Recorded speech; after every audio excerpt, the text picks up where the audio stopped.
Boa noite, gente. Domingo, já estamos ao vivo aqui. Esperar as pessoas entrarem.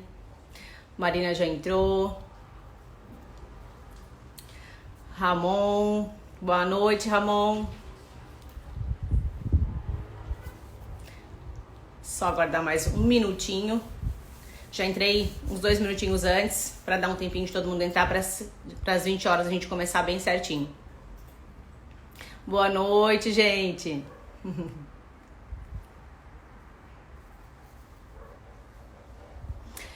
Gente, como anunciei ali, a gente vai falar de um tema hoje que é extremamente importante aí. Eu, como nutricionista, atendo uma grande quantidade de mulheres aí na tentativa de engravidar, mulheres que já conseguiram engravidar, né? E tem várias dúvidas aí. E o assunto alimentação é de total importância, é extremamente importante para que isso aconteça de uma forma saudável.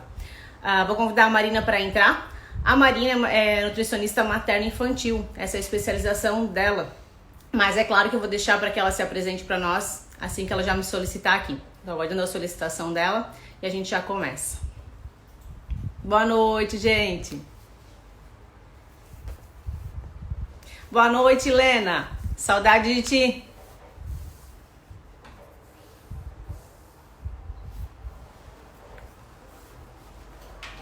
Ver se a Marina consegue solicitar ali.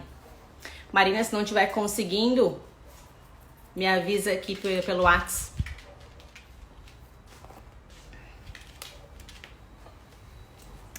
Eu falei da Marina, solicitou. A Marina disse que já solicitou, já deve estar chegando aqui pra mim. Só aguardar um minutinho. Eu falei da Marina e além de ela ser uma nutricionista materno-infantil, ela tá no 9º mês de gestação dela. Então, além de toda a bagagem que ela tem de estudos, ela tem uma bagagem na prática também. Não tá... Ela disse que solicitou... Opa, acho que agora deu aqui. Não tá aparecendo pra mim.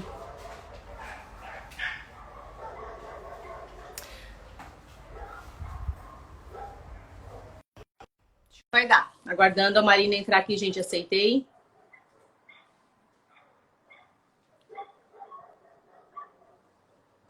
Oi, boa noite. Boa noite, Marina.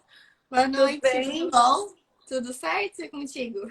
Tudo certo, bem no final dessa gestação aí. Te agradeço muito por ter aceito o meu convite e trazer assim.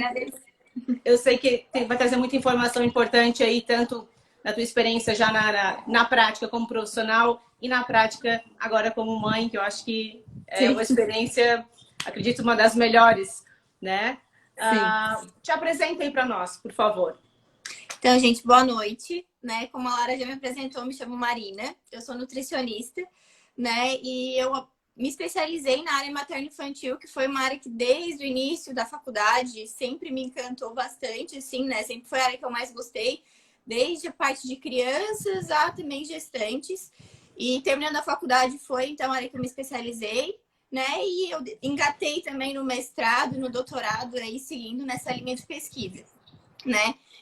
Focando sempre no papel da mãe na influência, então, dos seus filhos, né? Como a alimentação da mãe poderia influenciar, né? Tanto nos hábitos alimentares, como composição corporal, alterações bioquímicas, genéticas, que é a área que a gente mais trabalha, né? Na nossa área de pesquisa hoje ali na Unesc, né? Que eu faço aqui na Unesc com o meu doutorado. Então, quando a Lara me convidou para falar de programação gestacional, né? É um tema que eu me interesso muito, né? Porque é programar para gerar um ser, né? Então, é uma responsabilidade muito grande, né? Então, com certeza. É um tema que busca muito, né? Que abrange muito. Eu queria falar assim que é um tema que poderia ser bem simples, mas que a gente vê o quanto se complica. Poderia ser realmente muito simples, é algo natural, né, da nossa natureza, gestar, né, engravidar. E a gente sabe o quanto aí as mulheres têm encontrado dificuldade, né, tem se tornado algo complexo. Mas queria deixar isso já bem registrado, gente, que gravidez não é doença. É algo Sim. que deveria ser maravilhoso. E pelo contrário, né? Geralmente quem consegue isso são pessoas saudáveis, são mulheres que estão saudáveis. Mulheres e homens saudáveis, que não pode. Eu Sim. quero falar do outro lado também, que a gente às vezes fala muito da mulher, mas a gente sabe o papel do homem nisso tudo. Mas eu acho importante trazer isso, e eu quero, acho que a gente vai discutir durante a live hoje, de toda a influência que tem a alimentação, né? Então, e de tirar também alguns mitos que, às vezes, como eu falei, que gestação não é doença, do pode e não pode, né? O quanto as mulheres ficam, às vezes, algo que poderia ser tão tranquilo, mas tão preocupadas e com tanto medo de um momento que era para ser tão feliz, tão importante na vida dela. O nosso tema hoje era programação gestacional e por onde começar. Então, eu vou jogar essa pergunta para ti, Marina. Por onde começar? O que quem deseja engravidar precisa fazer? Quanto tempo antes precisa buscar tanto uma orientação nutricional, cuidar da alimentação, como também o profissional, um obstetra, para orientar nisso tudo? Então, né, o termo programação gestacional, ele também pode ser, ele é sinônimo também do termo programação fetal ou programação metabólica, que na verdade nada mais é do que uma programação para o período da gestação, né? Porque o que se sabe hoje? Que o período gestacional é um período que é muito importante para futuras características do feto lá tanto no período pós-natal, assim, pós-nascimento, quanto também no decorrer da vida, infância, até a sua vida adulta. Então, esse termo, programação gestacional, na verdade, ele vem sendo estudado desde 1990, né? Tem um pesquisador que se chama Barker, que é um pesquisador que desenvolveu uma teoria de programação fetal. Então, onde ele descobriu isso há alguns anos atrás, que a origem das doenças tinha origem fetal, né? Então, muitas vezes, crianças desnutridas estavam associadas, por exemplo, a mulheres que passaram por doenças cardíacas, né? Esse foi o início, né? Então, quando a gente fala em programação fetal, a gente está falando de um histórico de uma mulher no seu período, não só gestacional, né? Mas também no seu período de vida, né? Então, o que a gente tem que levar em consideração? Além do parâmetro obstétrico, né? A gente tem que levar em consideração o acompanhamento com a obstetra, com a ginecologista. Então, esses fatores são importantes, como, por exemplo, está tomando algum tipo de anticontraceptivo, quantos anos Quanto tempo? Sim, eu acho que, assim, a nutrição e a obstetrícia e a ginecologia, elas têm que trabalhar juntas, porque a gente precisa investigar toda essa mulher e todo esse casal, na verdade, né? Não só a mulher, né? Como tu falou ali anteriormente. O homem também tem um papel muito importante. E a gente sempre foca muito na mãe, a mulher, enfim, mas o homem... A mulher se cobra muito, né? Sim.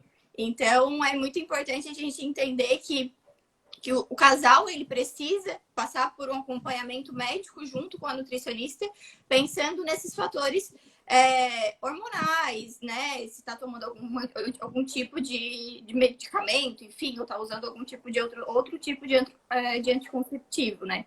Então, esse é um ponto que a gente tem que levar em consideração. O outro ponto muito importante é como está a saúde dessa mulher e desse homem, né? Como estão seus hábitos de vida no geral. Porque a gente precisa entender a sua alimentação, né? Se está com uma alimentação adequada, né? O que eu digo adequada são hábitos de vida saudáveis, assim. Em geral, né?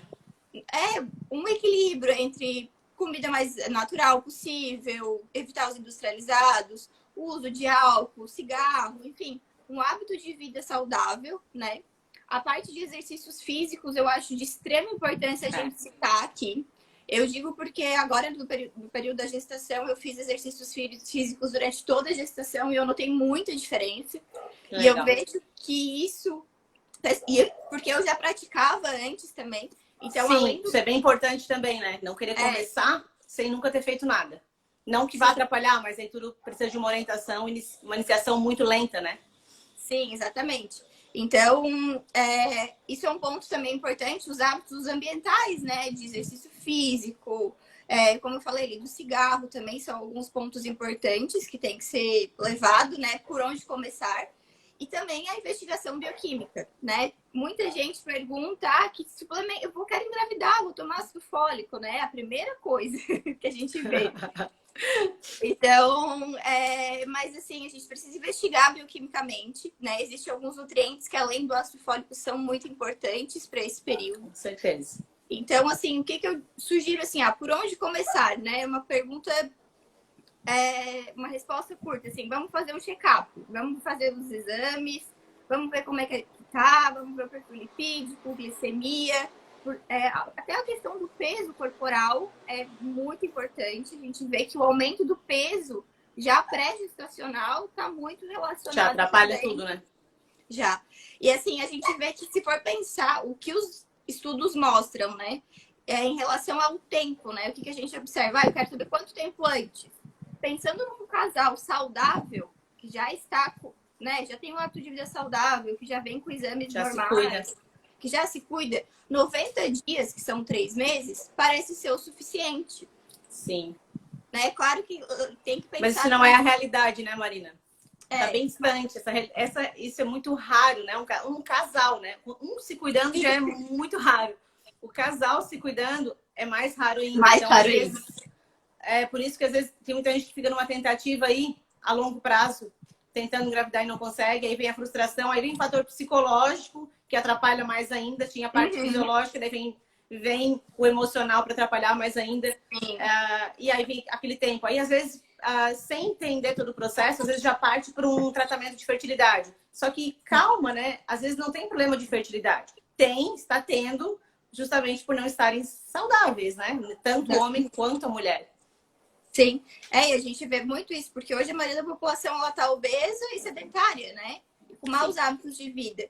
A gente vê agora, nesse período de quarentena, as pessoas buscando, em vez de buscar a vida saudável, elas estão indo ainda mais pro lado industrializado. Então, assim, pensando nessas pessoas, o ideal seria um período de 6 meses a 1 ano de programação gestacional, tá?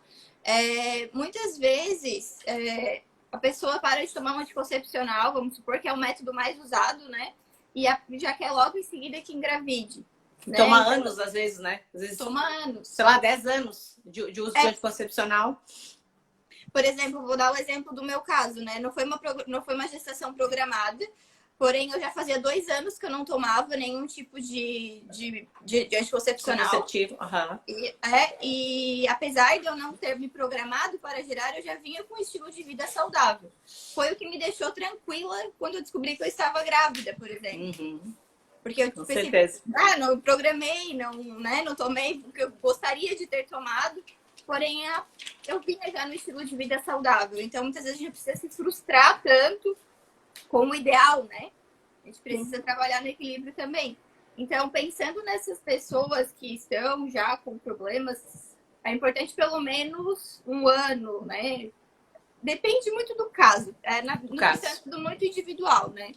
Mas a gente precisa ter esse equilíbrio, né? Se programar nesse sentido. O que eu tenho visto, e sempre alerto aos pacientes, para mostrar assim, o quanto a alimentação tem influência, enquanto um corpo saudável tem influência nessa fertilidade, que muitas mulheres me buscam apenas buscando, às vezes, o emagrecimento. A grande maioria é por emagrecimento das mulheres, né? Ou geralmente homens já estão bem doentes. Para um homem pisar no consultório nutricional, ele está muito, como eu falo ainda para ele, ferrado, né? Mas a mulher, o número de mulheres é muito maior, né? E a grande busca é por emagrecimento. E eu sempre aviso, tá se cuidando de alguma forma? Porque só o fato de melhorar a alimentação, começar a consumir comida de verdade, nutrientes, colocar nutriente naquele corpo que estava sem, tem grande chance de engravidar se não estivesse cuidando, né? E eu aviso, não quer engravidar agora? Se cuida. Porque não é tão rápido assim, só que se a pessoa não tá, ainda mais para quem tá distraído, não tá focando nisso, que a mente tá bem tranquila, né? E aí começa a ter uma melhora aí, não só na alimentação, porque é um combo, né? Então, geralmente, quem busca isso, eu já oriento para fazer exercícios físicos, pegar mais sol, tenta observar o sono desse paciente. Então, são vários aspectos aí que vai melhorando no dia a dia dele, dessa paciente, e que quando vê, engravidou. Então, eu tô falando isso porque tem muitos casos que já aconteceram, então eu sempre alerto, né, para isso. Para ver o tanto que, gente, vocês estão assistindo, a alimentação tem total influência. Tanta influência que hoje as mulheres estão tendo muita dificuldade, na grande maioria das vezes, não é por problema de fertilidade ou algum problema fisiológico. e sim um corpo que não está preparado nem com hormônios, nem nutrientes suficiente para poder gerar uma vida ali, naquele momento. Sim. Os fatores externos acabam influenciando muito, né? A gente vê que o estresse está muito relacionado. Enfim, toda a questão hormonal influencia muito, né? E a gente vê, assim, muito a consequência dessas gestações, muitas vezes, a longo prazo, né? Porque eu vejo muitas vezes que mulheres, né, o casal, enfim, a família se programa, porém, agora eu engravidei, agora que eu tô grávida, eu posso comer tudo, né? Também tem muito isso, né? As pessoas acham, tem muita. Aquela questão de comer por dois ainda é muito. Eu gosto de brincar com as pacientes, né? Quando eu vou fazer aquela orientação geral, descobri que estou grávida, né? Uhum. E eu falo, gente, então, tem 2 pessoas aí agora? Ok. Só que esse segundo ser aí, ele é minúsculo. No máximo que ele vai precisar é 300, 400 calorias. Não ele, né? Mas que a mulher vai precisar de calorias a mais. Justamente porque tem uma mãe e tem algo muito pequenininho ali, que não precisa de tanto. Então, comer por 2 é algo assim, ok, tem 2 seres, mas a gente não precisa comer por 2 pessoas grandes, e sim por uma desse tamanho aqui, bem pequenininha, que ainda vai desenvolver, né?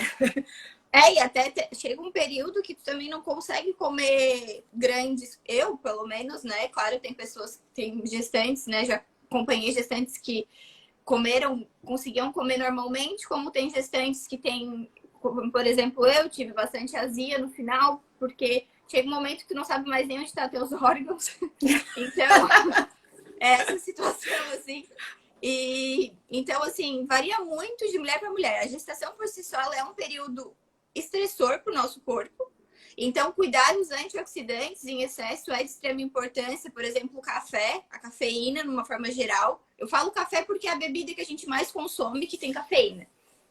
Assunto que muito me interessa. Porque eu sou bem bebedorinha de café. E ainda agora, como é algo que eu penso, ainda eu preciso começar a ler sobre café. É algo assim, continua falando sobre isso, mas eu te interrompi porque é algo que me interessa muito. Se puder falar um pouquinho mais sobre café, te agradeço. Então, a cafeína, né? Mas eu digo café, como eu falei, pela questão que é a bebida que a gente mais. É o alimento que a gente mais ingere, que é fonte de cafeína. Mas também tem no cacau, no chimarrão, entre outros alimentos. Chás, né? Então, o que a gente tem que cuidar da cafeína? Ela tá muito associada. A Vanessa colocou ali, é mais difícil para Marina. Sim, porque eu tava. Vai ser para Lara também. Eu tava numa época do doutorado que eu tava tomando garrafas, assim.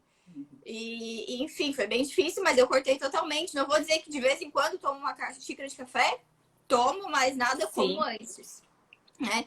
Mas, enfim, a cafeína até se recomenda hoje pela Organização Mundial da Saúde de 200 a 300 miligramas ao dia, que é como se fossem as 3 xicrinhas de café.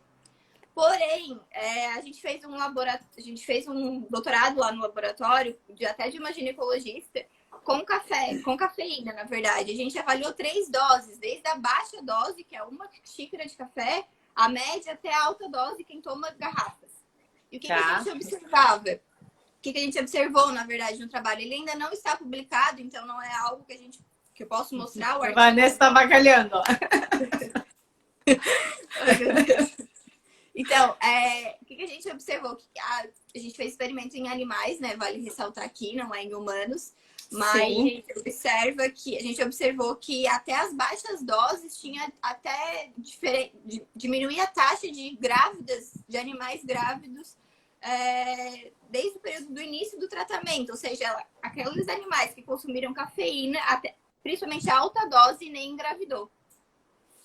Então, já tem associação com fertilidade. Desde o início, também. Nem engravida. E os fetos, né? A prole que nasceu, o que aconteceu? Baixo peso ao nascer e no decorrer da vida, obesidade, além de alterações bioquímicas, como estresse oxidativo, dano ao DNA, sendo que essas marcações vieram apenas da ingestão da mãe, né? Em quantidades, Marina, assim, altas doses ou, como tu falou ali, entre 200 e 300, ainda seria tranquilo? Ou você foi estudado com uma dose muito maior? Então, a baixa dose é 1 xícara. A média dose era 3 xícaras e a alta dose é como se fosse uma garrafa. Uma térmica dessas. Alta dose, uma garrafa, tá. Tranquilo. Alta 1 dose litro de café. Alta dose não engravidava. A gente repetiu várias vezes, não engravidava. E as outras doses, elas engravidaram, porém, com uma taxa menor comparado com um animal que não recebeu nenhum tipo de cafeína e tiveram essas complicações no decorrer da vida. Além de alterações também, como é que eu posso dizer, comportamentais, de memória, que a gente faz esses agitação. Então, é uma coisa que ainda na literatura a gente tem que cuidar muito, porque se a gente for pelo que está recomendado, realmente a gente deixa, né? A gente libera essa questão do café. Mas, e tem cafeína, né? E isso é em função da cafeína. E a gente sabe o quanto mulheres não resistem a um chocolate. Então, o chocolate também, e o que a gente recomendaria como nutricionista, seria um teor mais alto de cacau. Tem uma quantidade de cafeína. Então, tem mais a cafeína do chocolate. Então, ainda tem pessoas que ainda são adeptas ao chá. Apesar de que eu até queria depois, se puder, falar um pouco sobre o chá, mas não vamos te perder o foco agora. Que também eu sei o quanto tem... Enfim, quanto a chá, acho que a literatura é extensa, né? Do pode, não pode. Mas, claro que tudo é quantidade também. Mas, tipo assim, quantas coisas que tem cafeína que vão somar se a pessoa ainda já tem uma ingesta mais alta, né? E não se policia ou não reduz, né? Tanto para quem deseja engravidar, quanto para quem já está grávida. Até exatamente. Perguntaram ali do café descafeinado. O café descafeinado ele vai ter o mesmo prejuízo porque eles utilizam uma substância para retirar a cafeína do café. Então, até agora me fugiu o nome da substância, mas eu tenho anotado aqui, em algum lugar das minhas anotações. Que não é interessante, ainda fica um pouco de cafeína, né? E ainda não consegue retirar tudo, né? Isso, então, acaba sendo ruim também. O que eu sugiro muitas vezes para os pacientes é que, assim, se for tirar tentar diminuir no início, né? Não tirar totalmente, tentar diminuir gradativamente muitas vezes. Ou então, se for... Porque o que a gente tem que cuidar? A cafeína, ela gera um vício. E se for para compensar em outro alimento e gerar uma outra compulsão alimentar, a gente tem que tentar também ser cauteloso com o tipo de paciente, né? Vai variar muito de pessoa para pessoa. A forma como a gente vai fazer essa estratégia na clínica, né, eu digo. E sabe que eu já prescrevi muito para gestante, né? A minha paciente engravidou, já era paciente às vezes e engravidou. E eu falava, agora a gente vai passar por um café descafeinado. Me arrependo tanto de ter tido essa conduta, né? Poderia muito bem, né, ter botado, agora já é algo que eu tenho feito, né? Mas é recente que eu tenho feito isso, de realmente manter o café, mas em uma quantidade menor, né? Mas eu fico com pena das que eu já antes... Não, agora é só descafeinado. Justamente por cursos que a gente às vezes faz, né? E não, tem que ser um café descafeinado. E, enfim, estudos estão aí para a gente ficar mais tranquila nas nossas prescrições, né? Que nutrição é isso, né? Muda muito, né? Muda muito. Bom, outra coisa que eu acho muito importante, Marina, que eu queria que eu sei que é algo que tu estuda bastante, é sobre... E é uma dúvida muito comum, tá? Que é suplementação na gestação. Então, tem várias gestantes que já chegam, às vezes, com um polivitamínico, tá? Com vitaminas de todos os tipos. Ou, às vezes, já vem com ácido fólico numa dosagem de 5 miligramas, o que eu já atendo. Vitamina D, sim ou não. Lactobacilos também. Então, a gente tem hoje muita informação, tá? O que tu tem disso, né? Dos estudos que tu tem acompanhado, o que tu tem visto de suplementação na gestação, de doses. Não precisa falar em doses, né? Quantidades, que eu acho que... Mas, assim, o que realmente seria interessante, o que é seguro? A tua visão sobre isso, sobre suplementação para gestantes ou até um pouco antes, né? A gente sabe que precisa de suplementação antes e durante. Como eu falei ali anterior, seria importante a gente avaliar os exames, né? Mas o ácido fólico, ele pode ser iniciado no período pré-concepção. A gente tem que avaliar também o ácido fólico em especial, a gente tem que cuidar a dose, né? E a forma como vai suplementar. Porque existe principalmente o metilfolato, que agora alguns suplementos já vem nessa forma. Antigamente não se tinha tanto. Não tem necessidade de doses tão altas quanto 5 miligramas. A recomendação diária ali já é possível atingir. Isso tem uma alimentação variada também, né? A gente também tem que levar em consideração também a alimentação. Então, o ácido fólico ele não é só interessante no período pré-concepção e período início, primeiro trimestre de gravidez, que a gente vê alguns médicos, por exemplo, suplementando até o primeiro trimestre. Encerrando. E ali, né? Então, assim, o que acontece? Eu tô focando bastante no folato, que é o mais, né, falado assim. Sim, já há anos utilizado também, né? Então, assim, o que acontece? No primeiro trimestre, ele tem uma ação muito importante na questão da formação do tubo neural do bebê. Ele é importante, porém, a gente deve permanecer com a suplementação dele até o final da gestação. Por quê? O que acontece? Tanto o folato quanto as vitaminas do complexo B, de uma forma geral, eles são doadores de grupamento metil, que é um agrupamento que é o CH3, que é um carbono ligado a 3 hidrogênios. Esse agrupamento metil, ele está envolvido em várias vias, regula várias vias de vários genes, especialmente da leptina e do PPR-gama, que são genes que estão envolvidos na lipogênese. Ou seja, se tu tem uma deficiência depois, no decorrer da gestação, a criança ela tende a ter maior peso também durante a infância, por uma desregulação desses genes. Então, isso é uma associação que vem sendo estudada. Então, por isso, não só pensar em ácido fólico no primeiro trimestre, permanecer durante toda a gestação, mas não só ele, também todas as outras do complexo B que atuam na sua via. Sim, não tem a ver só com formação de tubo neural, né? Vai além disso, né? A importância tanto do ácido fólico as vitaminas em geral do complexo B, né? Sim, então assim, o ácido fólico é algo que a gente tem que pensar, né? Como nutricionista, né? Até quem é paciente aí, é importante ter essa ingestão. E até a questão dos suplementos prontos que tu falou ali, eu vejo muito também essa suplementação.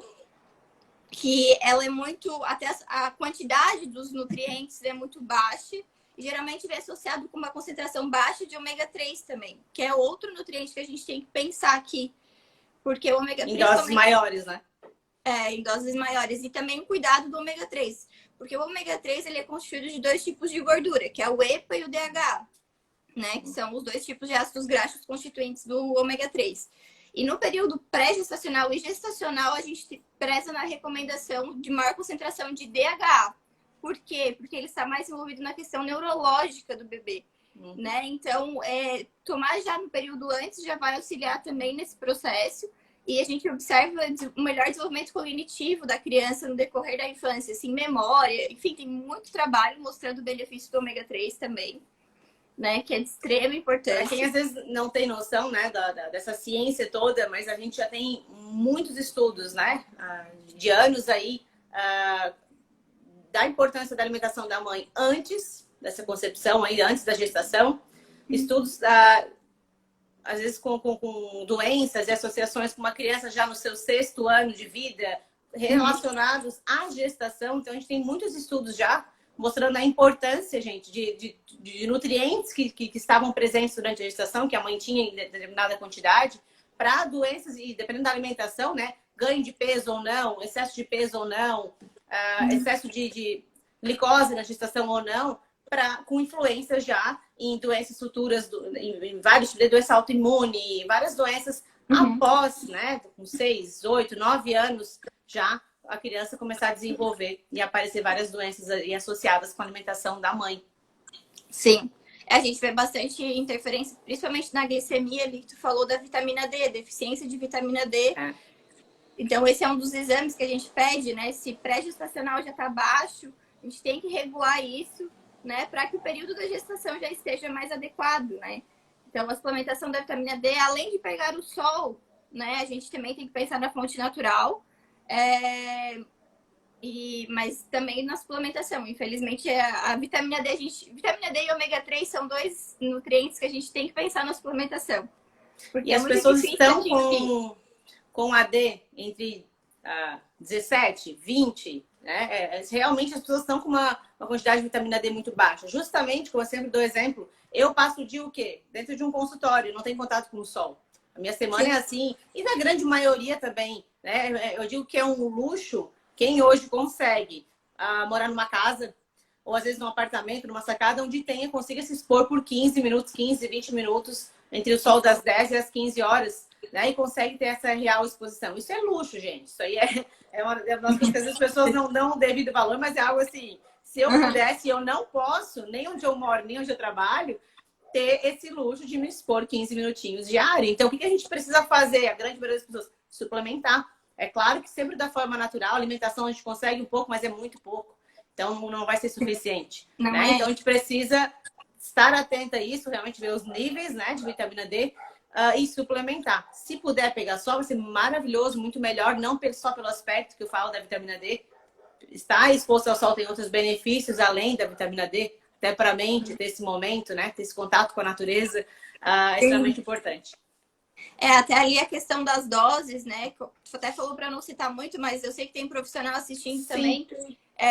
Com certeza. Do ômega 3, por exemplo, tem trabalhos desde 300 miligramas a 700 miligramas. Esses prontos que vêm, esses complexos vitamínicos, eles vêm 300 miligramas de ômega 3. Eu sempre, a dose melhor, assim, que eu vi nos artigos é 500 miligramas, né? É o que eu recomendo também, o uso diário de 500 miligramas, que nessas cápsulas que é só ômega 3, tá? É uma cápsula ao dia. Então, assim, facilita até, não só no período pré-concepção, essa ingestão, porque quem não toma nada tem que tomar muita coisa, também é difícil. Sim.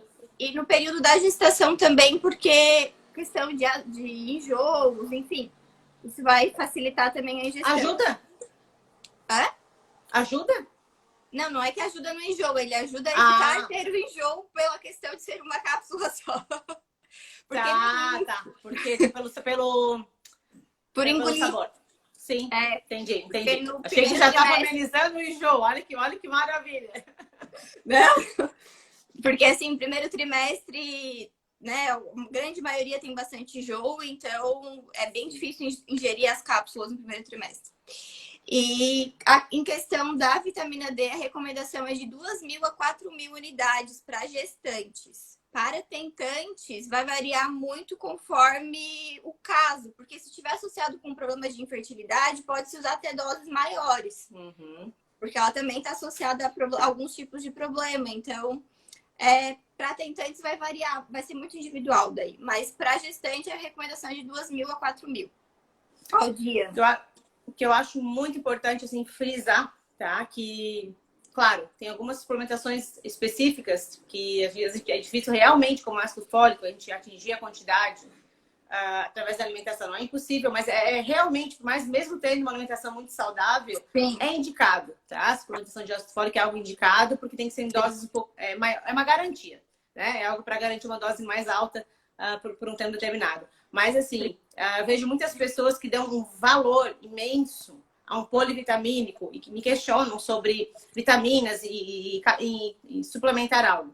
Nada vai ser mais biodisponível a quantidade se alguém realmente tiver uma alimentação saudável. A gente buscar esses nutrientes no alimento. Da onde vocês acham que a gente tira as cápsulas? Da onde que vocês acham que a gente tira os nutrientes? Né? Gente, é dos alimentos, tá? Então, assim, a maior concentração, se a gente realmente tiver uma alimentação saudável, se essa mãe e esse pai já tiver uma alimentação já vamos dizer assim, 2 anos, eu gosto de botar assim, quer engravidar, como hoje eu fiz uma chamada falando, quem pensa nos próximos 6 anos, a gente não é para pensar assim, então, quero engravidar no final do ano, vou começar agora. Não tá errado, ainda começou a tempo sim, gente, melhor que nada, tá?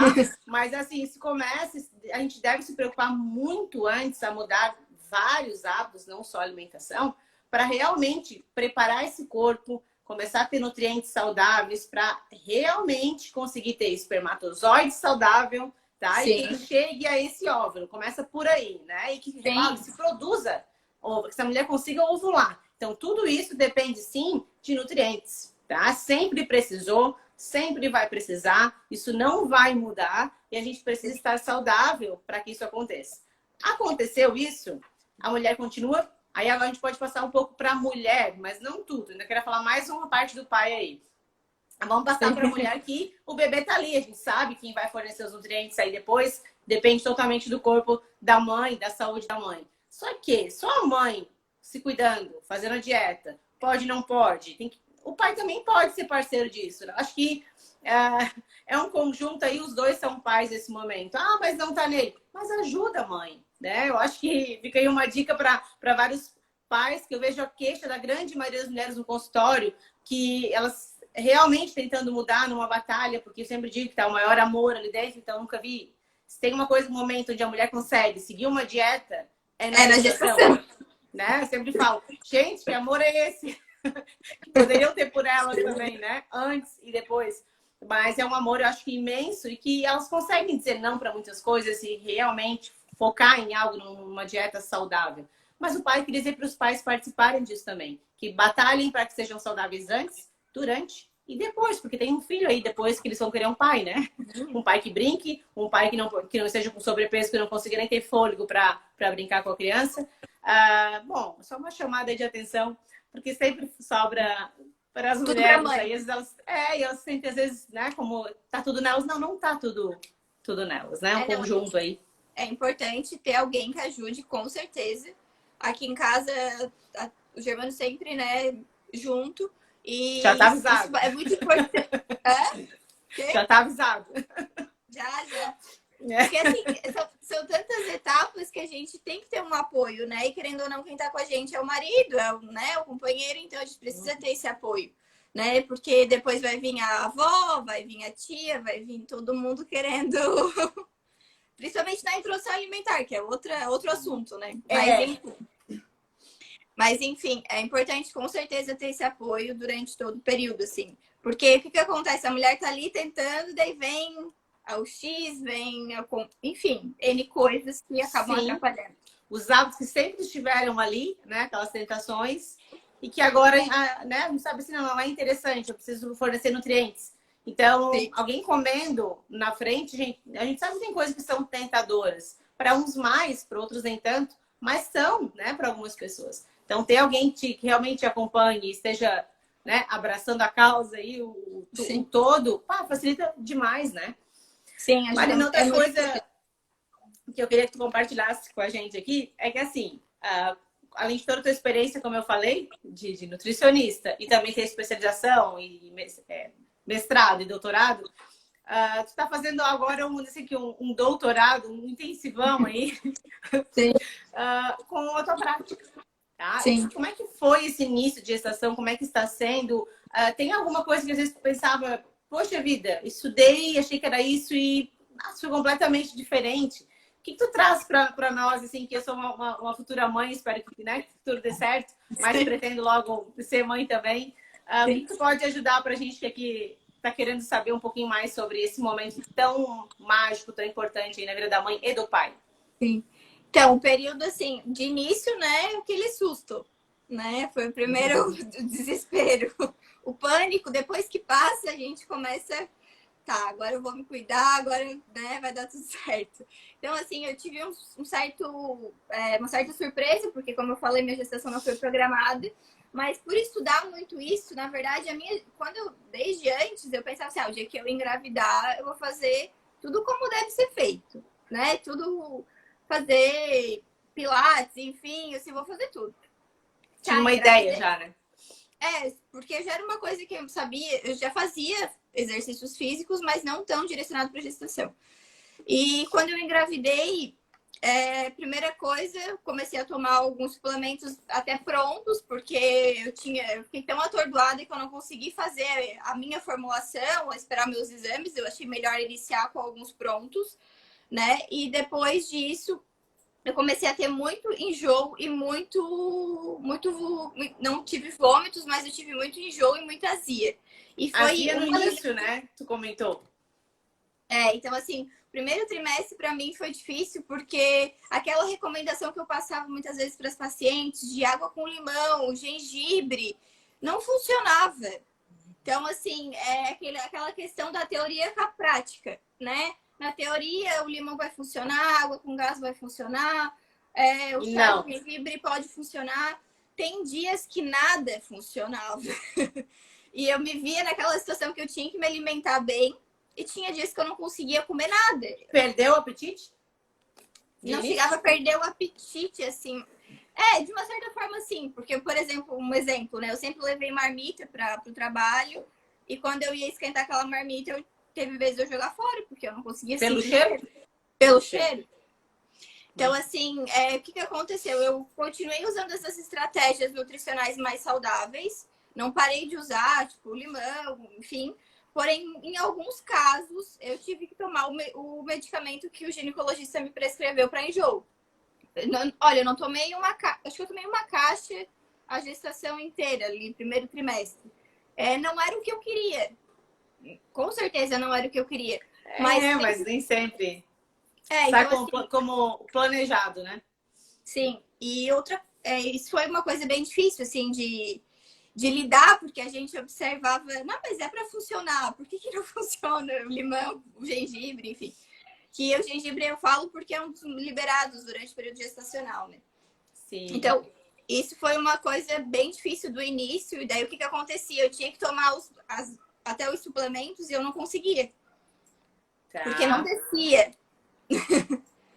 Então, mas passou o primeiro trimestre, passou, daí é onde a gente tem que cuidar, porque o segundo trimestre foi o período que eu mais ganhei peso, por exemplo. Porque daí aumentou o apetite? Não é que aumentou, voltou ao normal. Eu não cheguei a perder, peso. Não perdi peso no início, mas ele voltou ao normal. O que é importante falar também, né? Que eu sempre falo para os pacientes também.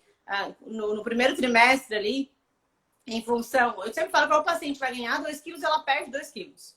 Né? Eu fico mais ou menos nessa faixa, assim, ó, tá tudo normal. Porque ou ela perde o apetite em função de sofrer muito por enjoos. Eu sempre falo que o nosso corpo está preparado, ou deveria estar preparado para quem já, né, conseguiu se organizar, né, e já tem uma alimentação saudável, os nutrientes estão ali para elas não se assustarem. Ou às vezes tem gente que tem apetite nesse início, ou fica muito ansiosa ou até nervosa e come a mais. Então eu sempre falo que fica numa faixa de 2 quilos para menos ou para mais. Mas desculpa, então... continua no teu segundo trimestre ali. Então, o segundo trimestre, como eu falei, é o período que eu me senti mais disposta, né? Foi o período que eu organizei tudo, assim. Quarto, enfim, disposição, tudo normal. Legal. Assim, como eu fiz exercícios físicos desde o início, claro que eu troquei do local que eu fazia, né? Eu troquei de personal, fui fazer com uma que eu já tinha experiência com gestantes, isso é muito importante, né? De ter esse acompanhamento. O que eu iniciei na gestação foi o Pilates, que eu não fazia, mas pela questão de dores nas costas que eu já tinha, eu pensei, vai piorar, e realmente piorou. Mas ao mesmo tempo, eu tive uma gestação. Eu não posso reclamar da minha gestação, porque eu não enchei, não tive aquela. Claro, eu tive alguns dias de cansaço, tem dias que tu acorda. Desculpa te interromper, Andréia. Eu enjoei até o último dia. Azarada tu é. Já pensou? Então, tem até o último. Não tem uma regra, né? O mais comum é no primeiro trimestre ali, mas não tem regra, né? Eu voltei a enjoar no final do terceiro trimestre, porque o que aconteceu? A barriga vai crescendo e o teu estômago ele vai ficando muito esmagadinho. E daí o que acontece? A gente come pouca quantidade e tá satisfeita. E muitas vezes aquilo que estava comendo uma semana atrás não desce mais. Pela questão da barriga, né? O primeiro filho, principalmente, eu acho que isso é mais presente. Então, no terceiro trimestre é onde voltou um pouco esses sintomas. Mas é bem que tem mulheres que vomitam a gestação inteira, que é a hiperemia gravídica. Eu chamo de azarada, só pode, imagina. 9 meses aí não é fácil, não é fácil. Não é aquela preocupação de querer estar comendo, ingerindo o que realmente precisa. Acho que é um estresse a mais, né? Não tá passando por isso. E um ponto também, até voltando ainda para a suplementação, que no final da gestação eu tive um pouquinho de anemia e a minha ferritina, que é a forma que o nosso ferro fica absorvido no sangue, ela baixou. E o meu ferro sérico também baixou. E eu estava suplementando altas doses de ferro. E a alimentação eu sempre ingeri carne vermelha, enfim, fontes de ferro. E mesmo com tudo isso, eu tive uma baixa agora no final, que é muito comum ter. Então, esse é um outro nutriente que deve ser avaliado desde o período pré-concepção. Porque uma ferritina baixa já traz riscos desde o início. Porque é normal baixar o ferro, né? É normal ter um pouquinho de anemia na gestação. Tanto que o valor de referência já é outro, né? Vários, né? Nutrientes já muda para gestante, né? Um pouco. Sim. O valor de referência.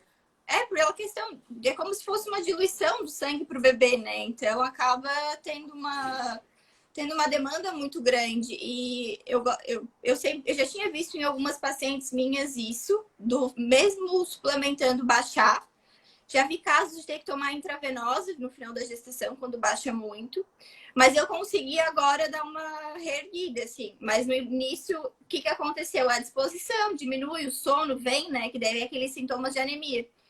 Então, é um dos nutrientes que a gente tem que ter bastante atenção também quando a gente quer engravidar, né? Além daqueles que eu falei. Antes, quanto à suplementação, você que ferro é algo indicado, mas desde o início ou aquela orientação, às vezes, a partir do 4º mês, mais para o final da gestação? Desde o início.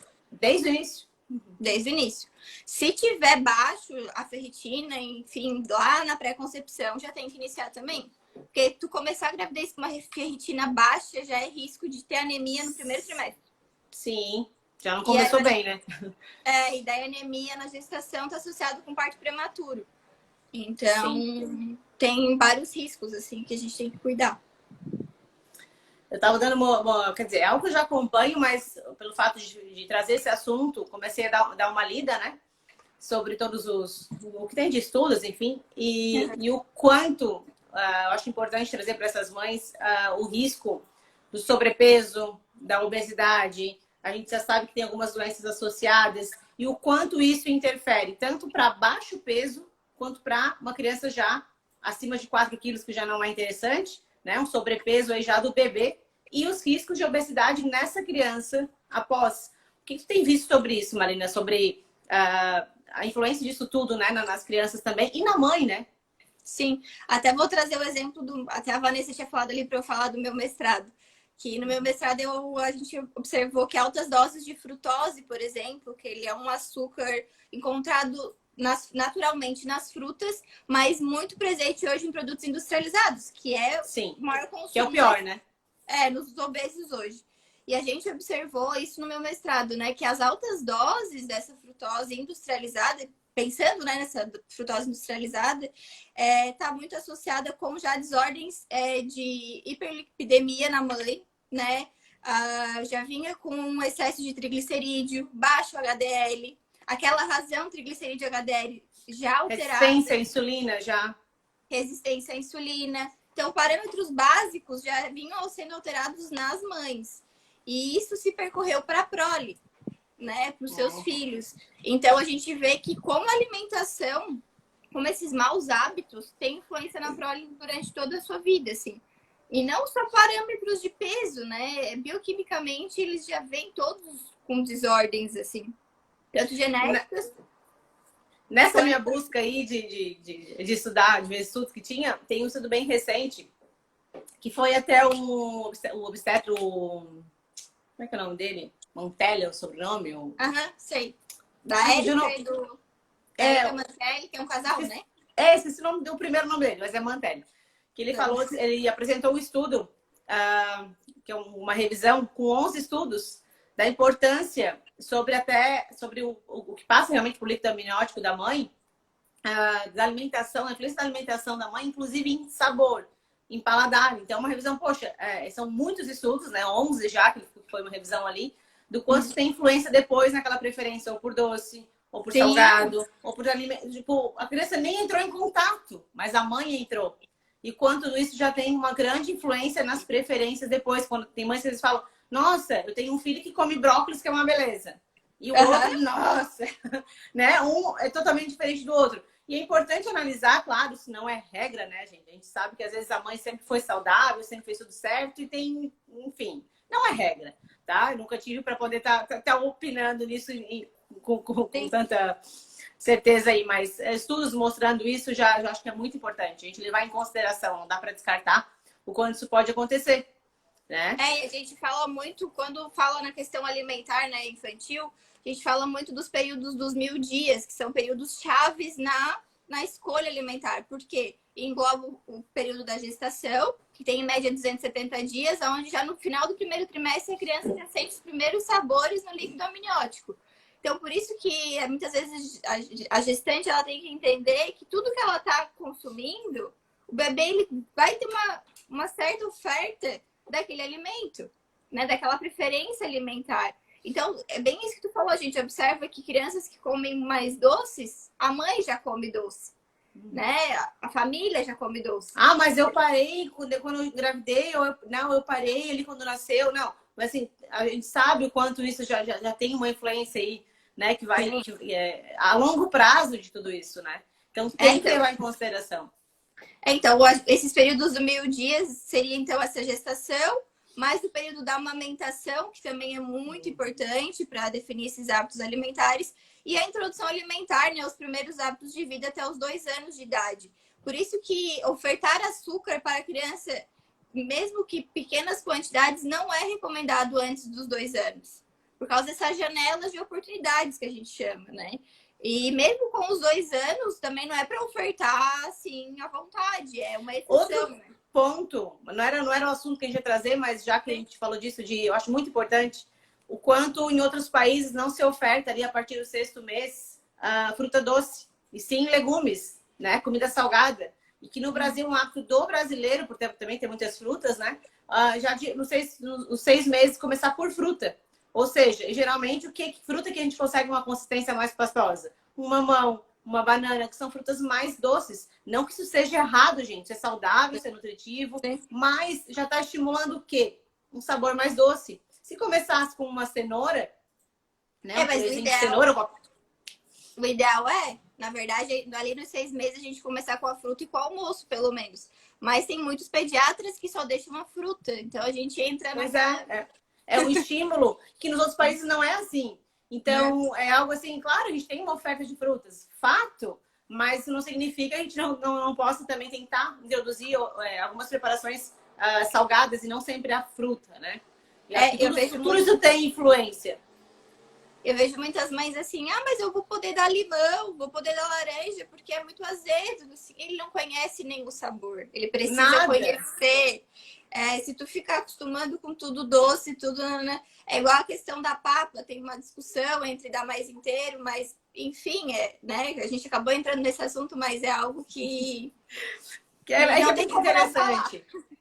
E tanto que tomate, imagina, a primeira vez que qualquer pessoa, eu sempre peço para se imaginar colocando tomate pela primeira vez na boca, tá? Tomate é ácido. Ok, sim. Mas eu nunca coloquei. Eu não sei o que é o sabor ácido. Qual é a criança que eu colocar... Claro, não vou dizer que isso é geral. Pode ter... mas meu filho colocou amor. Tá, calma. O filho é uma exceção. Porque é algo ácido. Então, depende do tomate também. Tem tomate em cereja é mais docinho. Mas, enfim. Então, colocar um tomate que é mais ácido, se a pessoa nunca entrou em contato com isso, ela vai fazer o quê? Cara feia. Isso não significa que ela não gostou. Ela estranhou. É algo diferente, é algo novo. E a gente, por isso que tem os livros falam assim, gente, no mínimo 15 vezes tentar o mesmo alimento, com muita calma, com muita paciência. Hoje não deu, vou tentar outro dia. Daqui a pouco já entrou em contato com algo mais ácido, e assim vai indo as frutas mais ácidas também. Enfim, é moldar um paladar. Por isso que o que eu citei das frutas mais doces, nada contra elas, mas não começar já de cara com isso. Tentar mostrar vários sabores, né? Porque se já vai para algo muito doce, o paladar aceita melhor do que um tomate que é mais ácido, que uma ameixa, por exemplo, do que um kiwi que é mais ácido. A gente que é adulto, que sempre vai para algo muito doce, há um tempo atrás eu achava que o kiwi não era doce, eu não conseguia comer ameixa. Quando eu era na minha adolescência, a minha mãe comia e eu pensava, nossa, como é que ela consegue comer? Hoje é uma das frutas que eu mais aprecio, das que eu mais gosto. Por quê? O paladar foi moldando, né? Claro, eu fiz um esforço para isso, né? E mudar algumas coisas. Só que o paladar é totalmente moldável. Se eu já começo estimulando o sabor mais doce, quando que a criança vai gostar de algo não tão doce assim? Exatamente, porque assim, na introdução alimentar a gente deve ofertar todos os tipos, né? Às vezes algumas mães pensam, mas eu só posso oferecer tal fruta ou tal verdura. Não, a gente tem que oferecer todos. Claro que até 1 ano existe uma evolução de consistência, quantidade, alguns alimentos alergênicos, enfim. Mas a gente precisa ter essa oferta, a criança precisa ter esse contato. Lembrando sempre que isso tem relação uterina também, né? Então, são fatores que trabalham juntos, né? A alimentação da família no geral. Não adianta tu querer dar o brócolis pro filho e você não comer. Sim. O exemplo arrasta. Né? Então, assim, eu não quero que o filho seja saudável e coma comida se você só come fast food, só come lanche. Então, isso é tão incrível que quando às vezes me procuram para consulta, você atende criança? Assim, quantos anos tem a criança? Ah, ok, tem 6 anos? Tá, quantos anos tem os pais? Vamos começar pelos pais? Se as crianças vendo os pais comendo certo e não der certo, me traz o filho aqui. Talvez aí eu atenda. Apesar de que criança não é minha especialidade, mas se não tiver para quem indicar no momento, com certeza eu vou atender. Mas eu sempre tento os pais primeiro. Não tem como querer exigir de uma criança, né, algo perfeito e saudável se os pais estão avacalhando ali do lado, fazendo tudo errado. Então... Marina, fala, por favor, termina ali, conclui. Como o tempo está encerrando, eu quero deixar isso salvo, eu quero só te fazer uma pergunta final, mas vamos lá. Tá. Dá tempo Não, ainda. só um ponto importante, assim, da questão alimentar, né?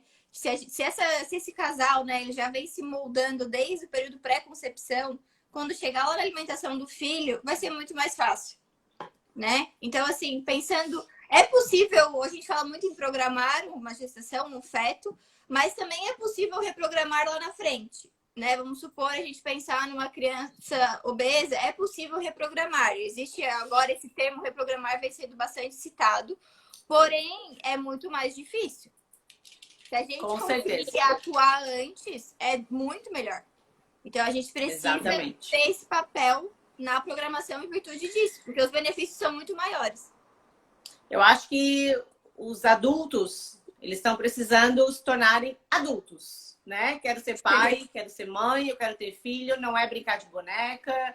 Eles têm que ser o quê? Adultos, né? E adulto tem responsabilidade, tem que impor limites para poder colocar limites nos filhos. Eu acho que tanto a alimentação, isso inclui educação em geral, né? Eu acho que é algo que precisa ser trabalhado e, enfim, vai fugir muito do tema aqui. Mas, Marina, por que tu queria que tu passasse alguma mensagem? Não sei se tem algo a mais para falar. Queria te deixar à vontade, porque, assim, nossa live eu sabia que isso ia passar muito rápido, tá? Uma hora passa voando. Já é 8h55, quero deixá-la salva. Então, assim, que mensagem? Queres passar algo para nós? Mas, assim, antes de tudo, eu queria te agradecer muito mais uma vez por ter aceito o meu convite. Eu sabia que esse é algo maravilhoso, com informações bem importantes. Eu estou muito feliz. Eu agradeço também. É um assunto que eu amo falar, né? Dá pra gente falar muito tempo. Ele abrange muito, né? Ele é muito geral.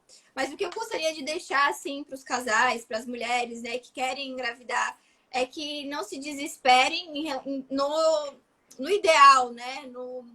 Na perfeição, tá? A gente se culpa, se cobra muito durante o período gestacional e o período pré-concepção ele tem que ser saudável, ele tem que ser equilibrado. Então, o que eu sugiro, assim, de dica é que busquem o equilíbrio durante o período pré-concepção. Não deixem para fazer isso depois.